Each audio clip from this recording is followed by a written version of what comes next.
Untuk menghadapi musim kemarau yang terjadi di Sumatera Selatan, Badan Meteorologi, Klimatologi, dan Geofisika SMB2 Palembang terus memantau pertumbuhan awan di Sumatera Selatan yang nantinya sangat berguna untuk kegiatan teknologi modifikasi cuaca.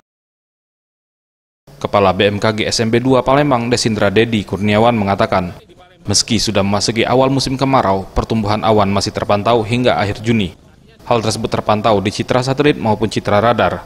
Berdasarkan data citra satelit, masih ada pertumbuhan awan di Sumatera Selatan, terutama di wilayah Oki, Ogan Ilir, dan Banyuasin.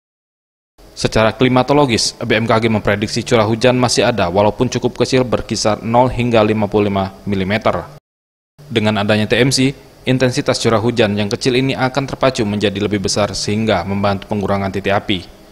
Pihaknya memprediksi puncak kemarau di tahun ini akan terjadi pada bulan Agustus dan berlangsung hingga Oktober mendatang. Musim kemarau 2021 ini pun cenderung lebih kering dibandingkan kemarau 2020. Memang ini bulan Juni ini kita memang sebenarnya Sumatera Selatan itu sudah memasuki awal musim kemarau ya. Tetapi di awal musim kemarau ini itu potensi pertumbuhan awan masih ada.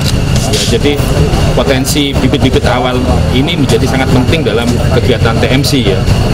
Dan memang terpantau di citra satelit maupun citra radar itu masih ada potensi pertumbuhan awan di wilayah Sumatera Selatan.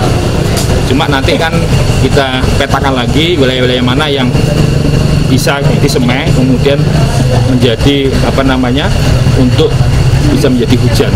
Khususnya wilayah-wilayah tadi yang sudah disebutkan yaitu yang banyak lahan gambut ya seperti Oki, terutama daerah timur, kemudian OI dan Banyuasin. Tim Liputan Sriwijaya TV.